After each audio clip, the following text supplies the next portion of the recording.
autre chose. Bonjour, Parce qu'on est bonsoir, justement dans cette situation-là. Le sous-préfet aurait dû constater que non, ça ne dépasse. Encore que, comme vous le savez, tout le monde le nous constate, scrutons il y l'internet avait pour aucune retrouver menace des de vidéos trouble à l'ordre. intéressantes. Il n'y avait pas de violence. Pour vous informer, nous avons choisi une autre vidéo, une belle vidéo. Si on peut l'admettre, nous avons trouvé le défilé motorisé continue à accompagner le cortège Tchamadou. Est-ce que ça ne devrait pas créer le désordre dans la ville? Surtout que sur le récépissé, il y a un itinéraire bien défini où ce défilé est justement interdit. Merci de liker, de partager, de commenter, de souscrire à la chaîne. Abonnez-vous, je vous en prie. Car il n'y a que vous qui existe pour parler de défilé motorisé. Encore des déclarations. Qu'est-ce que dit le récépissé de déclaration? Ils ont violé interdit. Que c'était interdit. Très bien, sauf que même le représentant de l'UNDP vous a précisé qu'ils n'ont jamais organisé de défilé motorisé, mais il faut l'admettre, comme nous ne cessons de l'expliquer, à l'entrée d'une ville où un leader est en train d'entrer, en fonction de l'aura de ce leader dans la ville, forcément, vous ne pouvez pas empêcher ça, vous ne pouvez pas interdire ça, vous ne pouvez rien faire contre ça. Forcément, il y aura des motos, des gens à pied ou en voiture qui vont suivre le cortège. Est-ce que c'est compliqué à comprendre? Et même l'autorité administrative le sait trop bien. Pourquoi voulait-il à tout prix empêcher que ces motos ne suivent? Tout simplement parce qu'il ne voulait pas que la présence de Bello Bouba dans la localité ait une ampleur importante. En fait, c'est de ça qu'a peur le RDPC avec ses affiliés qui sont l'administration. Ils ne veulent pas que les populations aient l'impression, ou plutôt qu'on comprenne qu'il y a des partis politiques qui sont en train de mobiliser derrière. Ils ne veulent pas qu'on comprenne, surtout dans cette partie du septentrion, que après la défertion de ces leaders politiques, ils sont en train d'entraîner avec eux une masse importante des populations. Mais je veux tout simplement leur dire de ne pas trop avoir peur, parce que nous le savons tous. Ceux qui suivent les cortèges là ne sont pas forcément des électeurs, vous le savez. C'est pas pourquoi vous êtes autant frileux en ce moment. Laissez les gens s'exprimer dans la rue. J'étais en train de dire quoi, que la sensibilisation ou bien la sensibilité du moment, c'est plus les autorités administratives qui sont censées le savoir et se garder de poser des actes qui peuvent mettre l'huile sur le feu.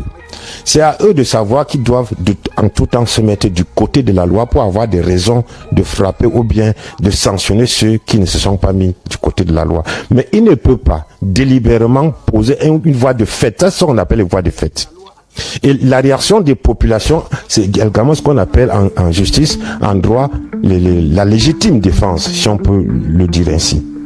Et c'est des choses qui peuvent s'expliquer. C'est des choses, on ne serait pas arrivé, les populations ne seraient pas venues pour dégager la voiture du sous-préfet si elle n'était pas là. Pourquoi? Qu'est-ce que la voiture faisait là? Je regarde souvent les films, ou bien documentaires policiers à la télé, et je me rappelle un de ces films où on était en train de chercher des éléments pour culpabiliser un justiciable. On ne savait pas vraiment comment faire, ou bien on n'avait pas toutes les preuves. La police, c'était un trafiquant de drogue. Sauf qu'on n'avait pas encore des éléments palpables pour pouvoir le prendre. La police a fait quoi? On l'avait déjà interpellé, il était en garde à vue et il fallait réunir les éléments pour le présenter devant le procureur. La police, à un moment donné, embêtée et allée perquisitionner chez lui. Parce qu'il fallait à tout prix trouver les preuves. Ils ont pris la drogue chez lui.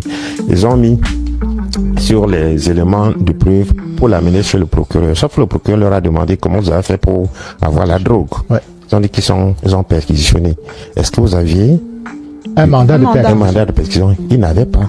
Le procureur leur a dit, monsieur, ça ne peut pas être retenu comme un élément, parce que le moyen, la forme par laquelle vous l'avez obtenu est illégale. Et non seulement ça a été rejeté, mais ça, ils ont été sanctionnés. Parce que eux sont censés savoir qu'on n'entre pas chez quelqu'un sans mandat de perquisition. En plus à son absence.